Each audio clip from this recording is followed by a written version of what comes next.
So I'm Tom Baxter. I'm born and bred English, and I came over to Canada right after my degree in fitness and personal training, so end of 2011, and I just saw it as an opportunity to learn more in the fitness world. I didn't think that I'd come out with a 3-year degree and start registered massage therapy schooling here, which is brutally tough. It's a great course. Really what made me do it was, one, my wife Karen is a registered massage therapist, and we were in a bit of a position where my open work visas were done, exhausted, and it was, do I apply for permanent residency and not be able to return and see my family until we get the verdict, or I looked at a study option, and then you effectively can stay in the country and work while I'm doing part-time studying at Vancouver College of Registered Massage Therapy. And it's actually as challenging as it has been the last 28 months. I've got 4 left. It's just been amazing, like learning more about, again, how we can serve the human body and how we can help people in that aspect, and just continually challenge myself as well. Do you ever miss home at all? Great question. I mean, family, yes. Yeah. Family, friends.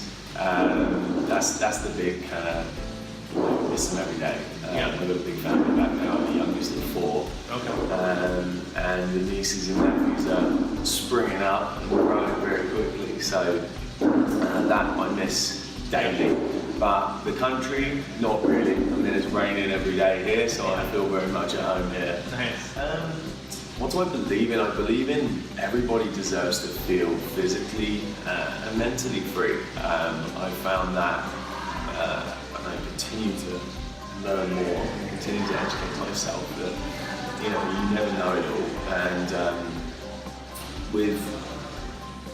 to really answer the question, with my direction on training and exercise, I try to really go with more of like a holistic approach, trying to do modalities of full compound exercises combined with your stretching, combined with your strength, and really have that full-rounded approach. If my body's feeling sore, I might just go for a run outside, or I'll do it's kind of my modified version of a yoga workout. So it's not really, it depends on the goal and the individual, obviously. But yeah, it's really finding that balance for each individual and making sure that they're ultimately enjoying their training, and it's not just exercise. It's they've got a goal, they're training towards a goal, and that helps to keep them motivated throughout the rest of life. Well, yes, it is. I mean, lots of things, right? But ultimately, it's the conversation. It's sitting down and finding out what drives them, what is their why.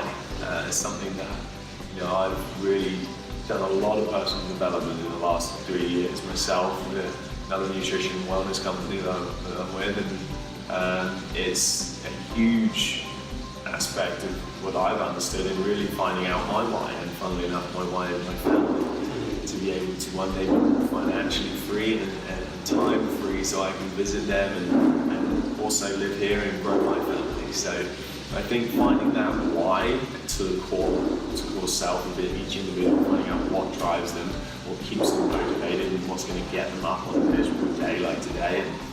In your opinion, what's the worst advice you've seen out in the fitness and health industry that you get? It's got to be along the lines of the whole no pain, no gain. You just see some people who come into it with next to no experience or a sedentary lifestyle, and boom, they've got the motivation, the short-term motivation, and they're going to hit a goal in 5 months, 6 months, 5 weeks even, and they just go hell for leather, and then that's when they need to go and see a massage therapist or a chiro or whatever, because they've just completely hindered themselves and pushed themselves back because they've not taken it steady, they've not done smart goals, and had a professional work through it, and making sure that they are programming effectively and safely, and enjoying the process again, so it's not just killing them. So that whole saying, I guess, and there's a time for it, right? No pain, no gain, but I see a lot of that, like old school bodybuilding bodybuilding, lifting, which is nothing kind of against that if you know what you're doing with it, right? Yeah. For someone who's never done massage therapy, like what are the benefits and what can people expect for the first time if they've never done it before? It's mad because there's so many aspects with it. So from a gym or a fitness kind of aspect, we'd be looking at more of the orthopedic type of treatments. So you've got your kind of corrective postural stuff. You may have people who have bony alignments that are out. You can do joint mobilizations to help support that. You're doing your home care to make sure that people are working on the exercises to either, let's say, loosen an overactive muscle that could be really affecting the force-couple relationship between muscles, or helping an individual to wake up and neuromuscularly stimulate muscles to, on the flip side, strengthen and then also benefit that force-couple relationship. So trying to get the body back into a better balance, and then obviously their workouts are going to have an effect from that. There's lots of things, deep tissue massage, you're doing like lots of pin and stretching and stuff.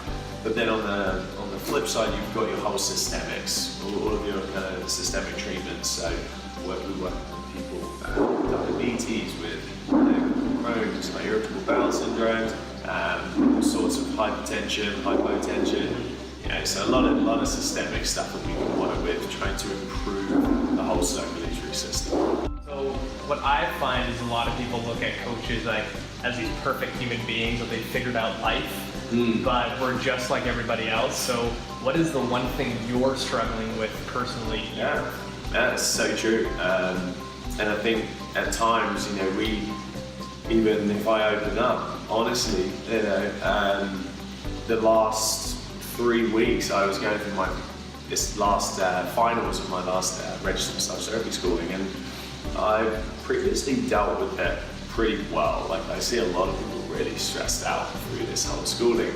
And yeah, I think the last couple of weeks have been really, really challenging for me. I let it get on. I knew it was coming towards the end, it is coming towards the end, and you get that self-doubt in your head, and yeah, I was almost feeling that sense of potential failure and weakness, which I generally try not to. I know it doesn't serve me, so I keep out of the head. So I think that's a challenge. To pick up on like what you said, also people looking at us as individuals who maybe got it all right, got it all sorted, and sometimes you kind of have to put on this mask to be perfect, but it's also better to just be authentic, be yourself, be real, and be true to everybody, which is difficult to do, we all know.